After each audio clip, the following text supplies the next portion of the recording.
Olá, servidores que nos acompanham através da nossa página do Canhão Informativo e também no nosso canal do YouTube.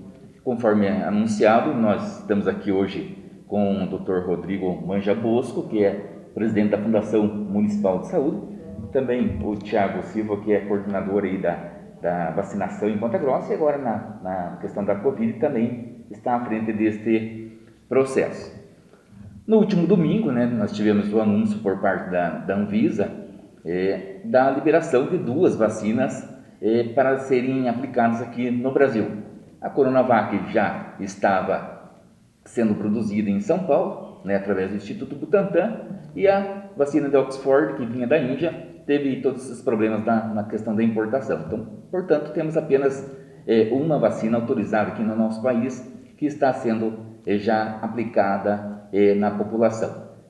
E na última segunda-feira, aqui em Ponta Grossa, nós tivemos a primeira profissional da saúde a ser vacinada, todos acompanharam através da imprensa, a enfermeira Terezinha, que já foi servidora do município e atualmente atua no Hospital Regional na ala Covid. E conforme eu também tinha comentado na minha página do Facebook, no meu perfil, de início, quando foi autorizada a vacina, muito esperado por todos, embora toda aquela questão que foi discutida, uma questão ideológica, política, superado isso, criou-se uma expectativa muito grande de que, com o início da vacinação, as questões da saúde em Ponta Grossa e no Brasil fossem já amenizadas. No entanto, com a chegada da vacina, nós percebemos, e através da imprensa também acompanhando, de que a quantidade de vacinas oferecidas para a população, principalmente nesse primeiro momento para os público-alvo, no caso dos trabalhadores da saúde, chegou aqui em Ponta Grossa e no Brasil todo um número reduzido. E isso está trazendo muita repercussão. Nós estamos acompanhando nas redes sociais e nos locais de trabalho do porquê que este setor ou este local recebeu a vacina e outro não. Então nós estamos hoje aqui com o Dr. Manja Bosco e também com o Thiago, o enfermeiro Thiago, para que eles possam aí dar as informações mais técnicas e informar e esclarecer os nossos servidores. Inclusive, nesta quarta-feira nós fizemos uma postagem na nossa página do Face e deixamos lá para que os servidores enviassem suas perguntas para que a gente pudesse estar aí questionando tanto o presidente da Fundação quanto que o Thiago também, que é responsável pela vacinação, para poder responder a pergunta dos nossos servidores. Primeiramente, obrigado, doutor, por estar aí atendendo o sindicato, também o Thiago, para que a gente pudesse esclarecer os nossos trabalhadores e aqueles questionamentos, muitos servidores que estavam, primeiro, vamos chamar assim de felizes, alegres em saber que os trabalhadores da saúde iriam receber vacina e posteriormente veio uma frustração e até uma indignação por saber que nesse primeiro momento não serão vacinados.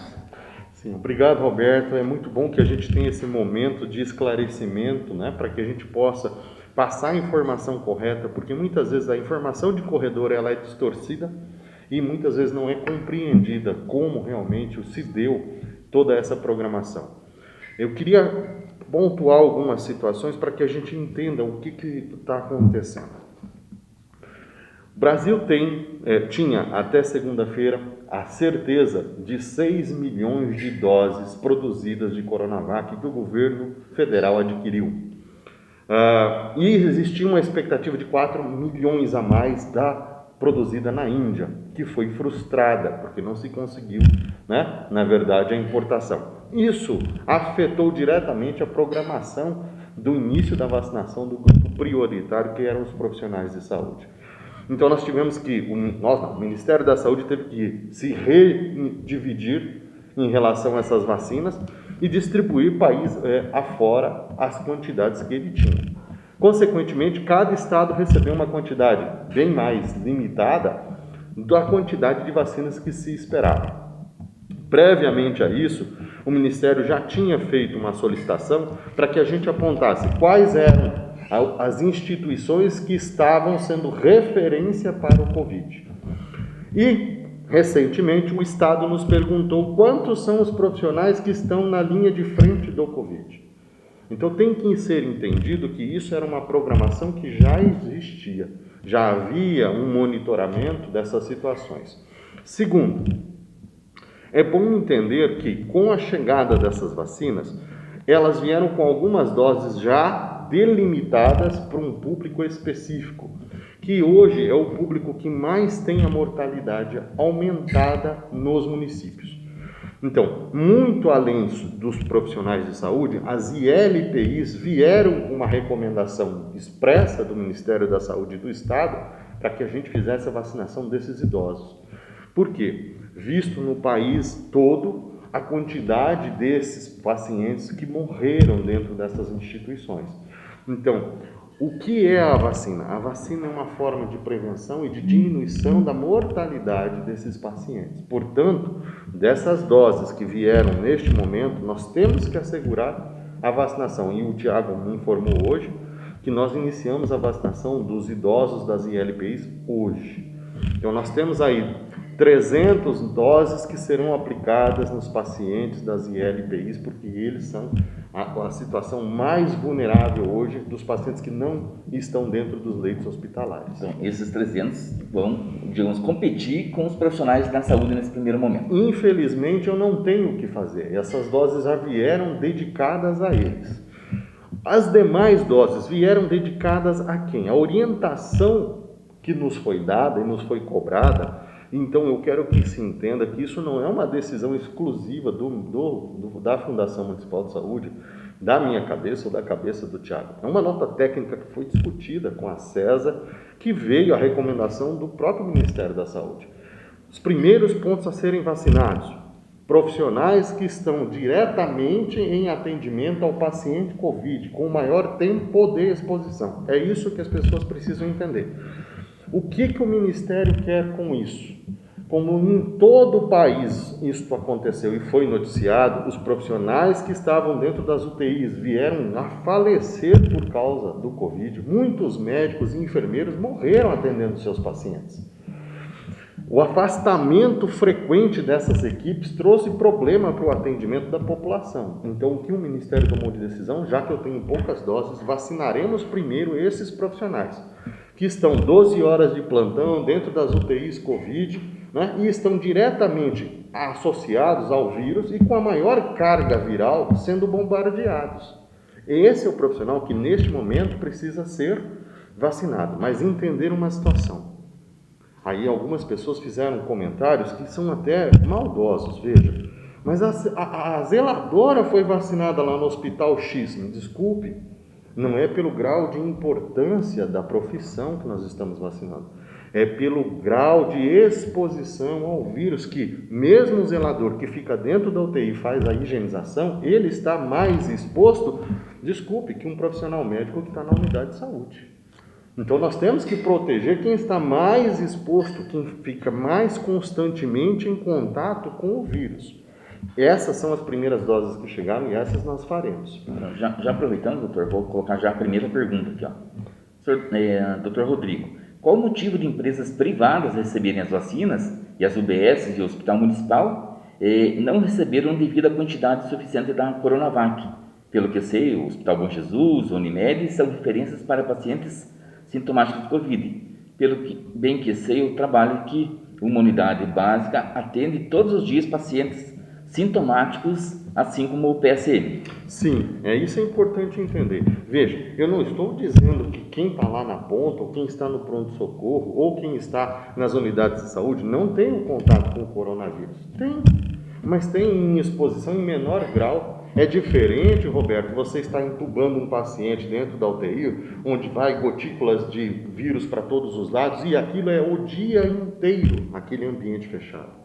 Então, o paciente que está ali, ele é confirmadamente positivo, altamente contagioso, e o profissional da UTI não sai dali. São 12 horas trancados naquele ambiente. Até porque hoje as UTIs de Covid, elas são isoladas, para não haver troca de fluxo de pacientes, de profissionais. Então, esse profissional, ele tem que ser vacinado. Aí, assim, por que nós vacinamos hospitais? Por exemplo, Unimed, antes de vacinar o público, porque este serviço da Unimed tem profissionais que estão atendendo diretamente o Covid, e é isso que o Ministério não quer. Não quer perder profissionais de saúde para a doença. Nós não queremos que mais profissionais de saúde, enfermeiros, técnicos, médicos, seja lá do público ou do privado, morram por causa da doença. Até porque esse profissional que está na Unimed, muitas vezes, e aqui na nossa cidade nós temos isso, Esse profissional, muitas vezes, ele trabalha na Unimed, mas também atende em outros locais públicos. Então, assim, se eu vacino ele lá na Unimed, com certeza eu não vou precisar vacinar ele lá no SAMU. E nós temos médicos que atendem na Unimed e atendem no SAMU. Nós temos médicos que atendem em outros hospitais e atendem na nossa UPA. Portanto, a vacinação ela tem a intenção de proteger o profissional de saúde e evitar com que ele venha adoecer e morrer. E aí sim fazer falta à população. Agora, eu tenho que começar a vacinar. Se eu tenho uma quantidade pequena de doses, eu vou começar a vacinar primeiro quem está mais exposto, quem tem o maior período de exposição. Se com isso nós tivermos sobras de vacinas, aí sim nós vamos descer o nível de exposição e vacinar quem está mediamente exposto. Se nós chegarmos mais vacinas em um outro lote, aí nós vacinaremos quem está em pouca exposição. Mas sim, lógico, sempre primeiro os profissionais de saúde. Aqui já vem uma outra pergunta do pronto-socorro. Nós temos muitas perguntas, até alertar os servidores que mandaram, são dezenas de perguntas que chegaram não só no Facebook, lá no WhatsApp do sindicato, e ligação também que a gente atendeu ontem e antes de ontem, muitas perguntas. Então foram dezenas, se não centenas de perguntas, e muitas se repetem, né? A outra aqui do pronto-socorro, doutor Rodrigo. O pronto-socorro é a porta aberta. Recebemos pacientes acidentados, realizamos exames, vai para a cirurgia. Como saber se estão com Covid? Pode ser assintomático. Já tivemos casos de positivados, porque não seremos vacinados agora? Isso, veja, é o que eu falei. Eu não estou dizendo que os serviços de saúde que não são diretamente referência Covid não recebam pacientes Covid. Recebem, eu acredito nisso. Mas veja, o grau de exposição e o tempo de permanência desses pacientes, a quantidade de pacientes é menor que dentro dos hospitais referência. É menor do que a exposição, por exemplo, da UPA, que hoje é exclusivamente atendimento Covid. É menor do que o SAMU, que faz a transferência desses pacientes das UPAs para o hospital regional, do hospital regional para outros hospitais fora da cidade, quando não existe a vaga. Então, o profissional que está mais tempo exposto, nós temos que protegê-lo, porque senão nós perderemos esse profissional. E são essas situações. Então, veja, não é pelo nível de importância de um serviço ou outro, não. É pelo tempo de exposição que um serviço está ao vírus que nós estamos começando a vacinação. Assim que, veja, a notícia de anteontem à noite, era que o Butantan conseguiria produzir 500 mil doses mês até o final desta semana. Ou seja, precisaríamos aí de mais ou menos 8 dias para eles produzirem mais 8 milhões de doses. 500 mil doses dia. Mas aí anteontem à noite eles colocaram que a meta para a próxima semana é a produção de 750 mil doses. Ou seja, eu acredito que não muito mais do que em 10 dias nós teremos um novo envio e muito provavelmente uma quantidade maior já de vacinas. Então, o que nós queremos? Lógico, todo mundo quer vacina. Eu quero que a população, que os nossos profissionais todos estejam vacinados o mais rápido possível. Mas o nosso desejo não pode velar a nossa consciência, o nosso raciocínio. Né? Eu tenho pedidos, pessoal, assim, absurdos, de gente que não tem nada a ver com o serviço de saúde e acha que é prioritário. Eu não estou negando a eles esse direito de se vacinar, mas eu tenho que dizer a eles que, infelizmente, nós temos uma consciência e um raciocínio que é lógico, que é técnico. Primeiro eu tenho que defender quem cuida da população. Depois eu vacinarei as pessoas que não estão diretamente ligadas à saúde. Né? Se nós perdermos esse raciocínio, essa linha de cuidado, nós vamos voltar a ter problemas como já temos. Hoje é muito difícil dentro dos UTIs manter uma escala, até porque o profissional adoece e se afasta. E isso traz o quê? Desassistência, dificuldade com o leito, né? Quando não a própria morte do profissional de saúde que está nas UTIs, como já ocorreu, e a gente sabe que isso já ocorreu. Sim, Tiago. Então, a Fundação ela tem noção, né, do número de servidores que tem na saúde. Infelizmente, né, em quantitativo pequeno, não é possível atender, né, grande quantidade de pessoas. Né? Só para entender, a gente tem 70 equipes de estratégia de saúde da família no município hoje. 3 unidades serão atendidas nesse momento, porque são unidades referência para atendimento de pessoas com sintomas respiratórios. Né? O atendimento da área básica de saúde, né, ele tem que estar, obviamente, né, vacinado, protegido, né? Mas o hospital ele tem uma linha de atendimento diferente. São profissionais que atendem essa linha de frente do Covid de uma forma mais especializada. E como o doutor comentou, né, as doses que vieram para o município não foram direcionadas para o público do SUS. Não, é para todos os profissionais, independente se eu estou lutado no hospital público ou privado. E assim, né, a intenção é que todo mundo vacinar o maior número de pessoas, até porque a proteção que a vacina confere nesse momento é relativamente baixa, né, pouco acima de 50%. Então a gente precisa que muitas pessoas sejam vacinadas para evitar a circulação viral naquele município. Né. Então, vacinando esses serviços, não vai mudar muito a realidade, obviamente, do número de casos, né, na população de Ponta Grossa. Porém, eu tenho ali uma garantia que o profissional que está atendendo na UTI, que é especializado, que se faltar ele, mais pessoas vão morrer, ele vai estar protegido. Isso independente se ele é da UTI da Unimed ou da UTI do Hospital Regional. Né? Ambos os profissionais são importantes e prestam serviço à população. Tá? E assim, complementando até a questão do pronto-socorro, né, que tem uma questão de... Sim, o pronto-socorro tem muitos questionamentos aqui, porque o pronto-socorro, no ano passado, teve todo aquele questionamento do fornecimento de EPIs, teve uma quantidade, tem o pessoal relatando que tem gente que está entubado, gente em Curitiba, trabalhadores ali do pronto-socorro que foram contaminados, obviamente, trabalhando, né, a chance de quem trabalha no pronto-socorro ter o contágio no local ali é maior do que em outro ambiente, né? Então tem muitos profissionais e tem o medo, claro, de quem está trabalhando lá e querem, né, como o doutor falou, né, ter o direito ali à vacina para poder se preservar. Né? Só não pode confundir o seguinte, né? Então o pronto-socorro vai ter casos de Covid em alguns momentos? Sim, mas todas as unidades, todos os profissionais prestam assistência, atendimento em graus diferentes de assistência, obviamente, né? Então as demais unidades básicas de saúde também têm casos de Covid em algum momento. E também não estão se vacinando. E um ponto, né? Nós também temos profissionais das unidades de saúde que também se contaminaram, que também foram graves para alguns serviços de saúde, mas não quer dizer que por isso eu tenho que tomar a atitude de deixar realmente quem atende diretamente o Covid num serviço privado, por exemplo, sem vacina e vacinar esses. Não. A estratégia é proteger o profissional que está mais, como disse o Thiago, mais dedicado ao atendimento daquele paciente, né, Covid, e que é mais especializado. Inclusive é um dos questionamentos aqui, ó. Por que a USF ainda não recebeu as doses?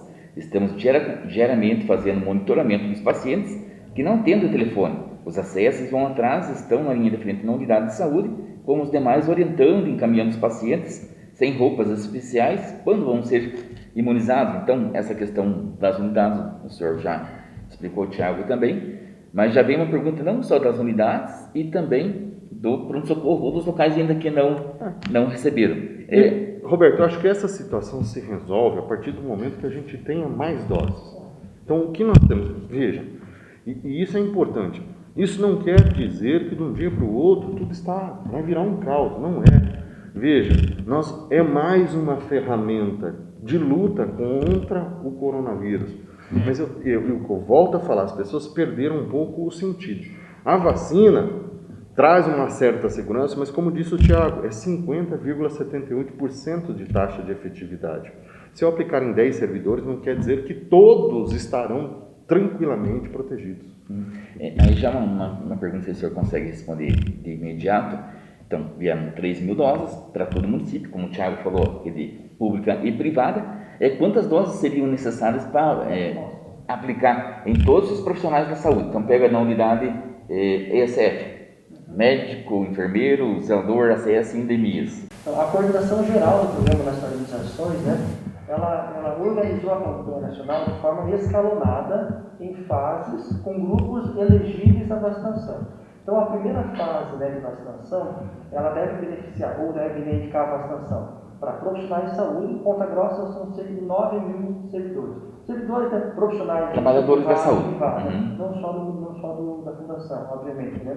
Então, 9 mil. Então, com as doses que a gente recebeu, a gente vai vacinar um terço dessa população. Além disso, nessa primeira fase que já iniciou, né, a gente tem que vacinar todas as ILPIs. Em Ponta Grossa, aí, idosos e mais os profissionais, cerca de 450 pessoas.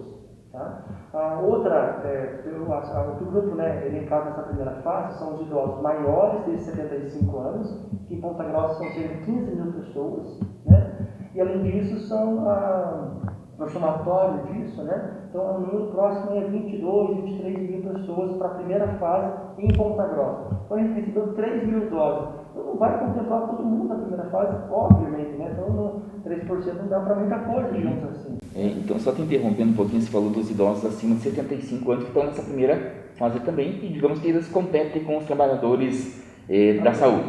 Digamos que na próxima lote venha 5 mil doses, né? 10 mil, que em 2 doses dá 5 mil. Nesse caso, tem critério para utilizar 5 mil primeiro? Sim. Trabalhadores da saúde? Sim. Porque eles estão na mesma fase. É na mesma fase, mas é isso que a gente vai. A coerência tem que ser mantida, ou seja, joia, eu vou pegar então 5 mil doses e aplicar nos de 75 anos e gastaremos todas as doses nos de 75 anos? Não. Eu vou proteger os trabalhadores de saúde que de alguma forma atendem essa população primeiro. E aí o que sobrar, sim, sobrou. Vacinei todos os trabalhadores da saúde que atendem a população. Então daí eu destino o que sobrar para os idosos. E aí a gente começa a avançar, daí sim, no planejamento nacional de imunização, que aí é por faixas etárias e por comorbidades. Então, é importante as pessoas entenderem isso. Nós só não startamos uma vacinação para todos, porque, como disse o Tiago, são 22 mil doses, chegaram 3 mil só. Né?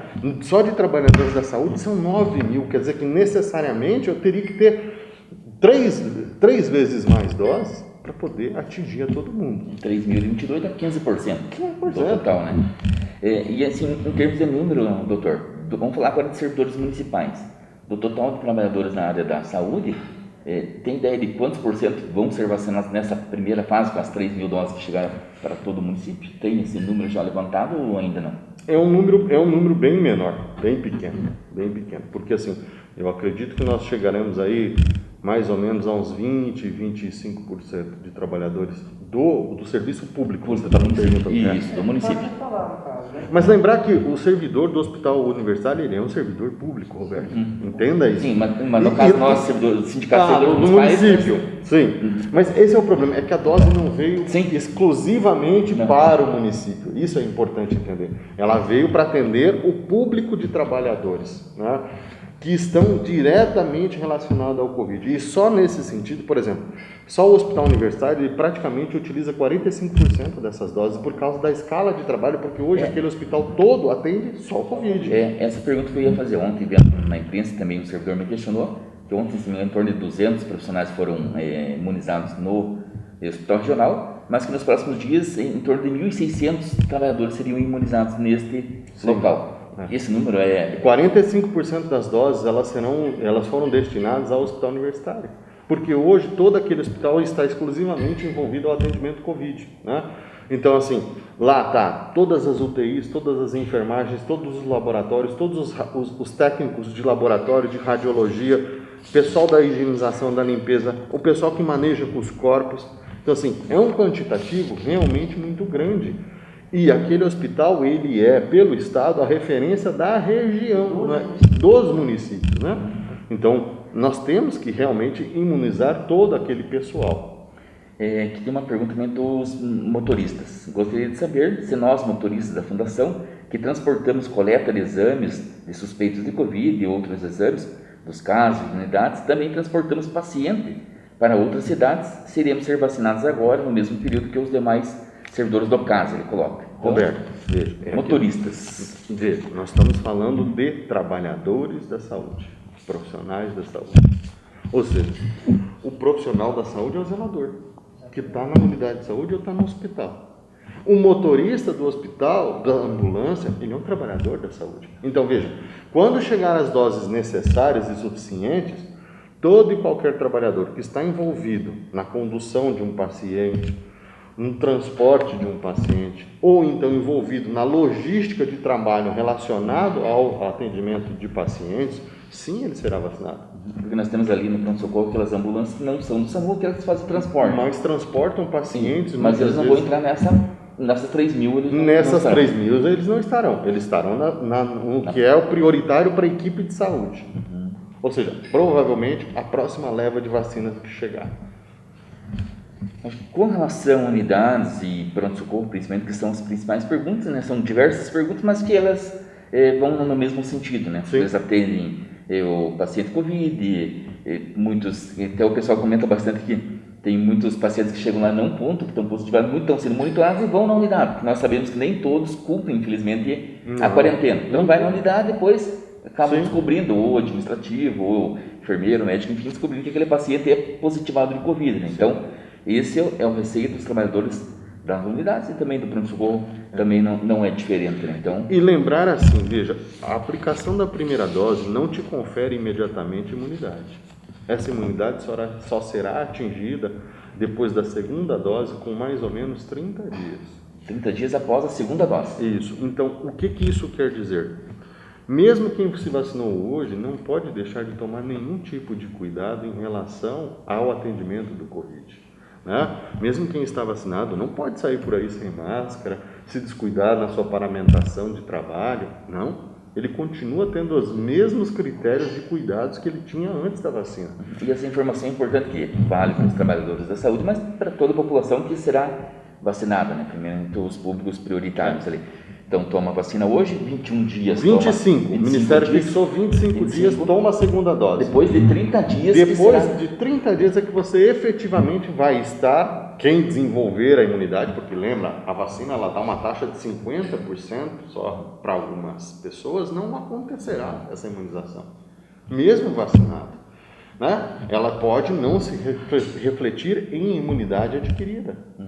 Então, nós temos que entender isso. Mesmo vacinados, nós continuaremos este ano tendo que tomar todos os cuidados. A diferença é que quem for imunizado e adquirir Covid, e provavelmente não vá para uma UTI ou precisar de uma internação. Isso, ou seja, o que a vacina trará? Menos mortalidade.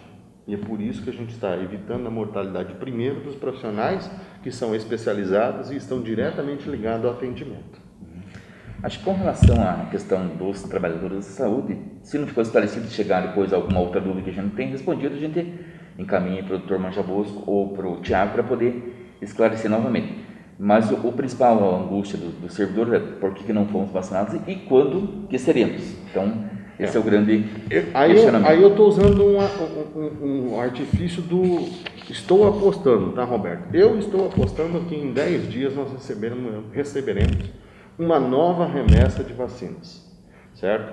Pode, inclusive, de que essa situação da Índia se resolva e talvez essas vacinas cheguem antes. Vamos torcer que isso aconteça, né? Vamos torcer.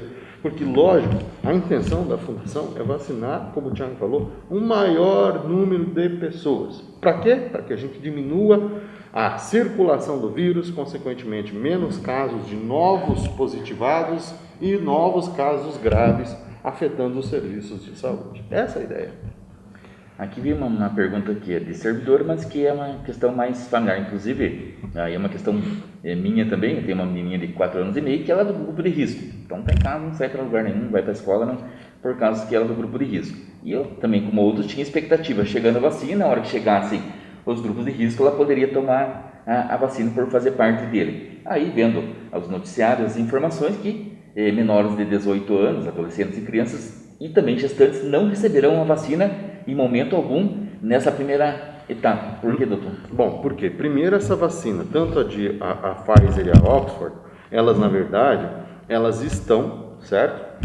Ainda com uma permissão excepcional, porque elas ainda não têm a permissão definitiva, ainda continua se analisando a efetividade, os riscos dessa vacina. Por quê? Porque ainda não se tem a certeza e a garantia de que, por exemplo, em crianças, em menores de 18 anos, em gestantes e em lactentes, isso não afete de alguma forma a saúde dessas pessoas. Ela se mostrou segura para o outro público, por isso ela está sendo uma excepcionalidade e liberada. Mas ainda assim continua se monitorando, por isso é nominal, ou seja, quando eu aplico, eu informo o seu nome, seu CPF, seus dados, porque se você tiver alguma reação, eu tenho que informar o Ministério da Saúde e quem informará a Anvisa de um evento adverso, que essa vacina ainda é nova. É isso que as pessoas precisam entender. Ela recebeu uma condição de liberação, mas que está ainda sobre o olhar. Portanto, é importante entender isso. Nós estamos vacinando com uma permissão, ela se mostrou segura para um público, uma efetividade para algumas faixas etárias melhor do que outras, e ainda assim nós temos que continuar monitorando esse processo. Então, os laboratórios vão receber informações do Ministério, que nós vamos informar, de como foi essa primeira etapa de vacinação. Se houve eventos adversos, se tivemos complicações, se de repente a gente vai observar que não é 50%, ela pode superar então a nossa expectativa, como também pode nos frustrar, né? A gente percebe que vacinamos um público X, mas todo mundo adoeceu, não teve efetividade. Então, isso ainda pode acontecer. Estão vacinando uma quantidade grande de pessoas para poder ter esse acesso dessa informação. Então, neste momento, adolescentes abaixo de 18 anos, gestantes e lactentes não serão vacinadas. Por quê? Não há indícios de segurança para a gente poder fazer isso. Os estudos não conseguiram testar e comprovar ainda a segurança nessas faixas etárias. Com a ampliação dos estudos, pode que esse público mais lá na frente seja incluído dentro do rol de vacinação. Até nesse sentido, né, a vacinação é contraindicada também para pessoas que foram vacinadas com outros imunobiológicos. Então, a orientação é que não seja aplicada no mesmo dia a vacina contra a hepatite B e a vacina contra o vírus 19 no mesmo dia. Eu intervalo de 30 dias aí para ver se a questão da interação entre as vacinas e a alteração do sistema imunológico, se vai melhorar, piorar a resposta imune àquele produto, né? E assim, essa vacina ela vai entrar como campanha anualmente no Brasil. A proteção que a vacina confere, ela é temporária possivelmente. Então imagina-se que 8 meses após a aplicação, o nível de anticorpos que a pessoa produziu ela vai cair em níveis muito baixos, que não vai cumprir uma proteção para essa pessoa. E ela vai precisar tomar uma nova dose da mesma forma que com a vacina influenza equivalente.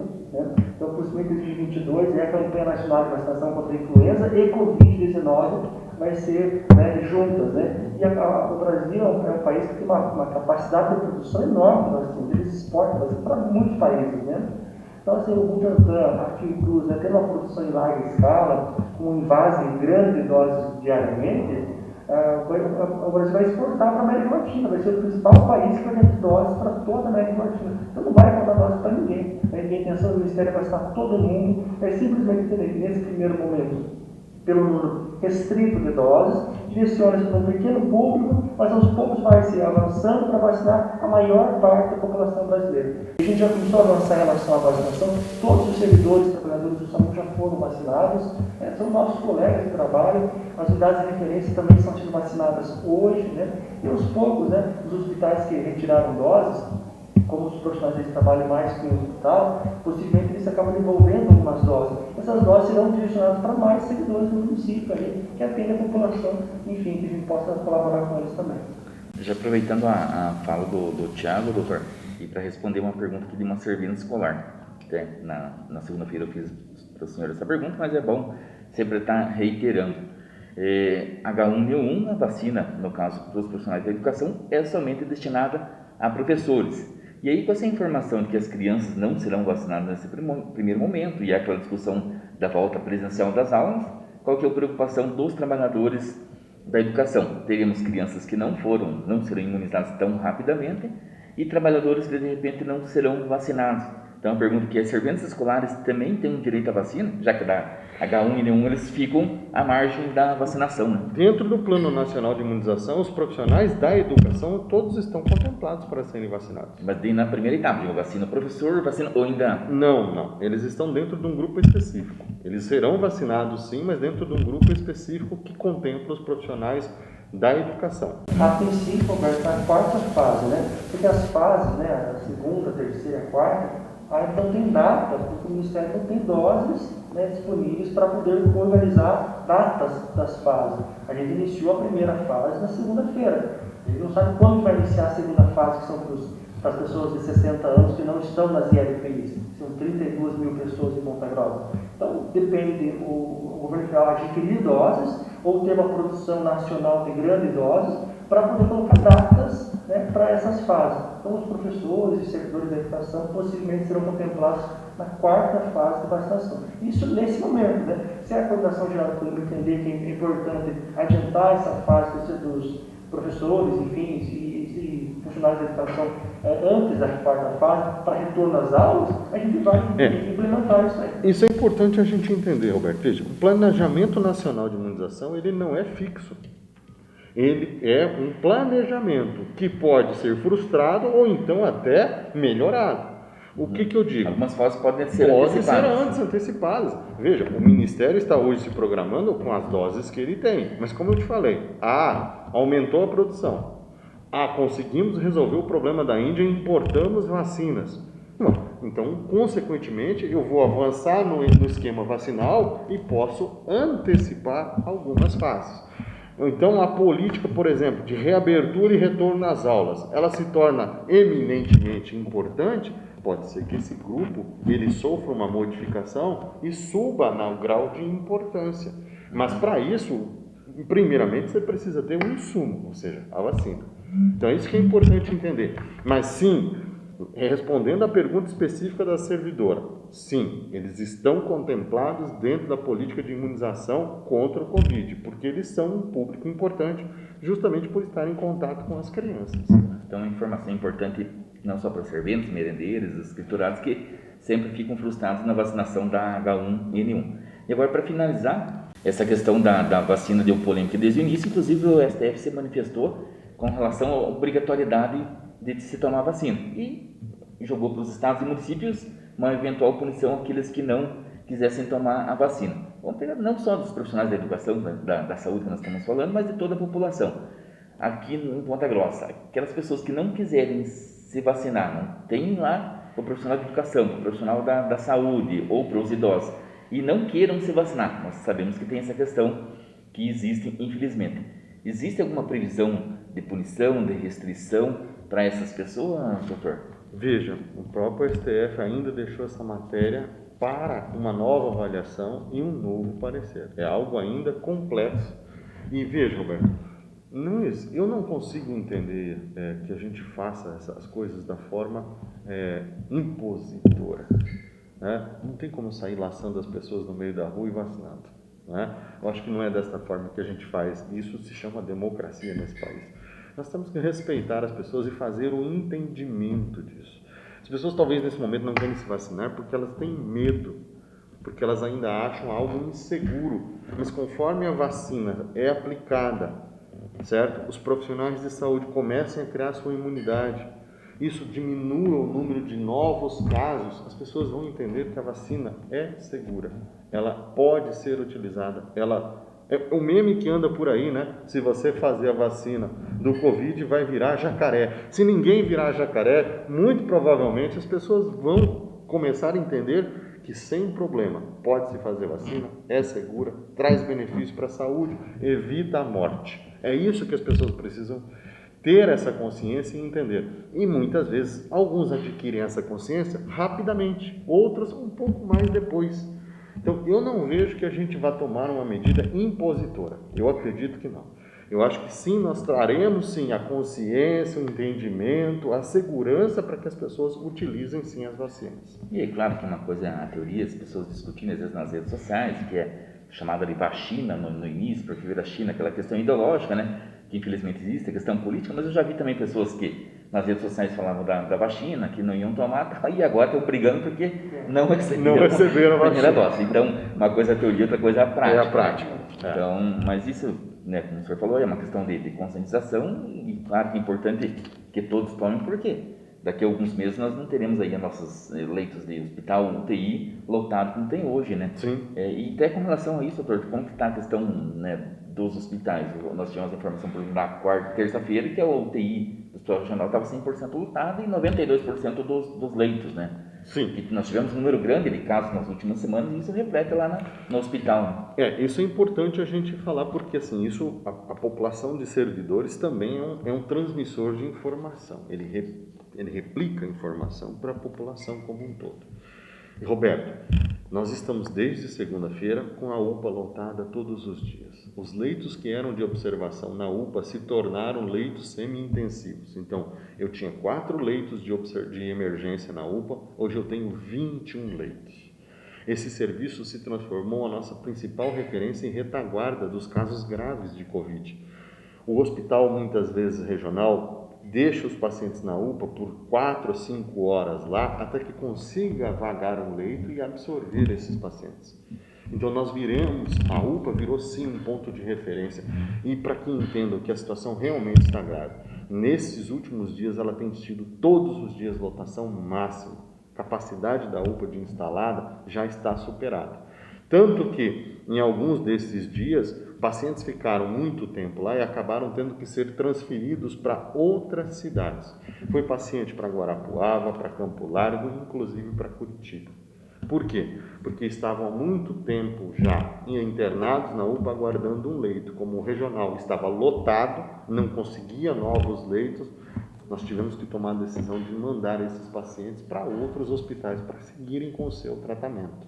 Até porque o SAMU tinha paciente na ambulância e não tinha espaço para onde deixar. Então a gente tem que fazer esse remanejamento de paciente. E por isso as medidas do decreto vieram, para tentar diminuir, desacelerar esse contágio e com isso que apareça menos casos graves que precisam dos serviços de saúde, né? A medida da restrição impactou em menos 70% o número de acidentes na noite. Isso diminui, inclusive, o trabalho lá no nosso hospital, que sempre é referência para os traumas e para os acidentes. Principalmente no final de semana, sábado e domingo, você vê o noticiário, carro capotou na Só Baldina, desgraça, moto, né? Só coisa ruim. E vai lá para um leito de hospital de UTI, né? De UTI. E disputando com quem precisa Então, da Covid. Né? Sim, estamos com um problema bem grave nesse momento com o Covid nos hospitais. Leitos bastante ocupados, a taxa de ocupação acima de 90%, em alguns momentos taxa 100% de ocupação, certo? Mas graças a Deus a gente está conseguindo dar atendimento a todo mundo. Ninguém, por enquanto, ficou sem atendimento ou faleceu sem falta de atendimento. Todo mundo conseguiu seu leito de UTI, todo mundo foi internado, todo mundo passou por esse processo. Lógico, o vírus traz uma letalidade que é alta. E a vacina, quando chegar a essa população, diminuirá essa taxa de letalidade. Porque nos casos graves ela se mostrou 98,6% segura. Ou seja, eu aplico e se você cair dentro da UTI, você tem quase 100% de chance de sair vivo da UTI. O que hoje não é uma certeza, né? Então é importante sim a gente avançar com a vacinação. Muito bem, então hoje nós estivemos aqui com o presidente da Fundação de Saúde, o Dr. Manja Bosco, também o Thiago Silva, que está na coordenação da vacinação em Ponta Grossa, também da Covid, né? Nós tivemos aí diversos questionamentos lá no sindicato a respeito dos servidores da área de saúde, da linha diferente, que ainda não receberam a vacina. Então, nós tivemos aí essas explicações, tanto do Dr. Manja Bosco quanto do Thiago, e do porquê que esses trabalhadores ainda não receberam, e a expectativa de que, segundo o doutor, a previsão, é uma previsão, não tem algo garantido, que depende aí da produção do Instituto Butantan e do Ministério da Saúde e da Secretaria do Estado da Saúde, e também do envio nos próximos dias, nas próximas semanas aí, de mais em torno de 10 mil doses, que aí sim a gente conseguiria atender a todos os profissionais da saúde aqui em Ponta Grossa, em especial nossos servidores municipais que estão aí na linha de frente no combate à Covid. E mais uma vez falando, se alguma resposta, algum questionamento não foi colocado aqui, na sequência a gente vai estar aí respondendo os servidores e, se for o caso, trazer aqui para a Fundação da Saúde para a gente poder esclarecer os nossos servidores e, né, não digo tranquilizá-los, porque não tem como estar tranquilo quem trabalha. Nós temos muito contato com os servidores, não tem como estar tranquilo,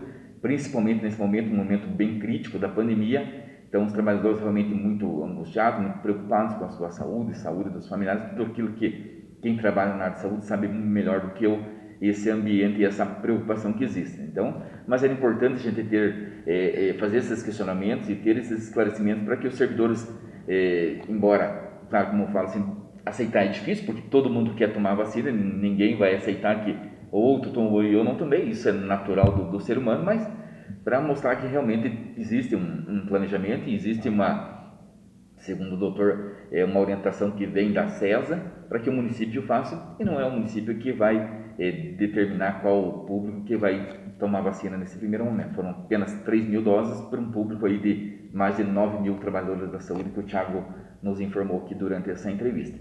Então nós agradecemos aí a participação do Dr. Rodrigo, do Thiago, e que outras vezes nós estaremos aqui conversando, questionando e cobrando, que é o papel dos sindicatos, está sempre representando, trazendo aquilo que o servidor sente lá na ponta do atendimento, da saúde, pronto-socorro e demais locais, né, da saúde, está trazendo aí para que a gente possa estar discutindo e debatendo sobre esse assunto.